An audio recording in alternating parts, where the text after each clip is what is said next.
Sunday class ரெடியா கேட்குறீங்களா? சரி.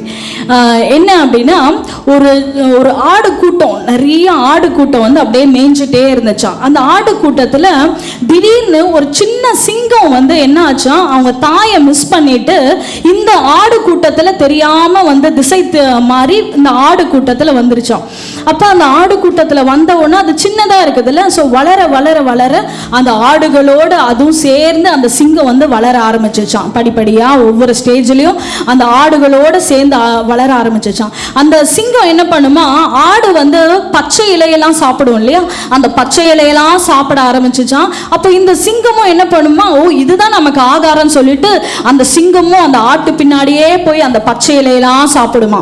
அப்போ ஒரு நாள் நரி வந்து வந்துச்சான். நரி அப்படியே தொடர்ந்து அப்படியே பின்னாடியே ஓடி ஒரு பயம், ஒரு ஆட்டை பிடிக்கிறதுக்கு ஓடி வரும்போது இந்த சிங்கம் என்ன பண்ணுதான், ஐயோ நரி வந்துருச்சுன்னு சொல்லிட்டு இந்த சிங்கமும் குடு குடு குடுன்னு பயந்து ஓடுதான். அப்போ இந்த காரியத்தை ஒரு பெரிய சிங்கம் வந்து பார்த்துட்டே இருந்துச்சான். இது சிங்கம் ஆச்சு, இது சிங்க குட்டி ஆச்சு, இது ஆடு கூட்டத்தில் இருக்கு, ஆடை போலவே சாப்பிடுது, ஆடை போலவே பச்சை இலையெல்லாம் சாப்பிடுது, இறைச்சியை சாப்பிட மாட்டுது. ஏதாவது ஒரு நரி வந்துச்சுன்னா அதற்கு பயந்து ஓடி போகுது.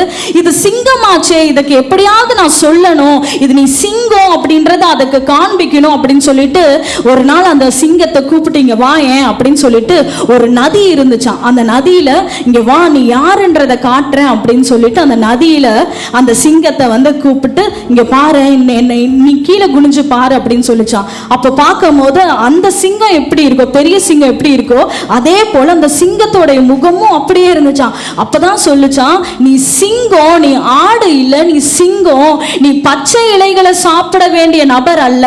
நரிகள் ஓநாய்கள்லாம் உன்னை துரத்தும் போது நீ பயந்துட்டு ஓடக்கூடாது, நீ எதிர்த்து நிற்கணும். உன்னை பார்த்துதான் மற்றவர்கள் பயப்படணுமே தவிர நீ பயந்து ஓடக்கூடாது அப்படின்னு சொல்லிட்டு நீ கெர்ச்சித்தா 5 கிலோமீட்டர் அளவுக்கு உன்னுடைய சத்தம் கெர்ச்சனை வந்து வெகு தூரத்துல வந்து கேட்கும். அதை கேட்கும் பொழுது மனிதர்களுக்கு நடுக்கம் வரும், மற்ற விலங்குகளுக்கெல்லாம் நடுக்கம் வரும். நீ தான் அந்த காட்டின் ராஜாவா இருக்கிற, நீ பயப்படக்கூடாது அப்படின்னு சொல்லிட்டு அந்த சிங்கம் இந்த குட்டி சிங்கத்துக்கு நீ யார் என்பதை காண்பிச்சுச்சான். அதுக்கப்புறம் அந்த சிங்கம் என்ன பண்ணுச்சா, அந்த ஆட்டு கூட்டத்தை விட்டு வெளியே வந்து அதோட ராஜ்யத்துல சேர்ந்துதான். இதே போலதான் நம்மளும் அநேக வேளையில என்ன பண்றோம், பிரச்சனைகள் போராட்டங்கள்லாம் வரும் பொழுது நம்ம ஐயோ என்னுடைய சூழ்நிலை இப்படி இருக்கே, என்னுடைய எதிராக இருக்கிற இந்த பிரச்சனைகள் போராட்டங்கள் இப்படி இருக்கேன்ட்டு நம்ம கண்ணீரோட இருக்கோம்.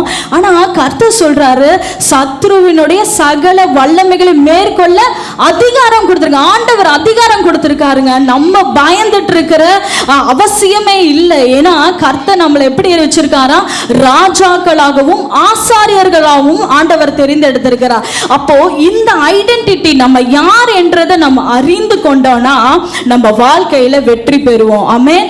எந்த பிரச்சனை வந்தாலும் விசுவாசமா நம்ம சொல்லுவோம், கர்த்தர் எனக்காக யாவையும் செய்து முடிப்பார். ஆமென் சொல்லுங்க.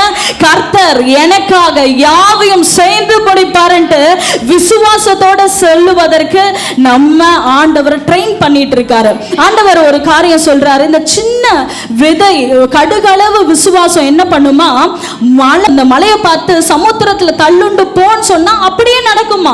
இந்த மலை எப்படி சமுத்திரத்துல போகும், ஆண்டவர் சொல்றாரு உன்னுடைய விசுவாசம், சின்ன விசுவாசம் இருக்கும் பாத்தியா, அந்த கடுகு என்ன சைஸ் இருக்கு, அந்த விசுவாசம் போதும் உன்னுடைய வாழ்க்கையில் இருக்கிற மலை போல இருக்கிற பிரச்சனைய சமுத்திரத்துல தள்ளுவதற்கு அந்த சின்ன விசுவாசம் போதும்னு கர்த்தர் சொல்லுகிறார்.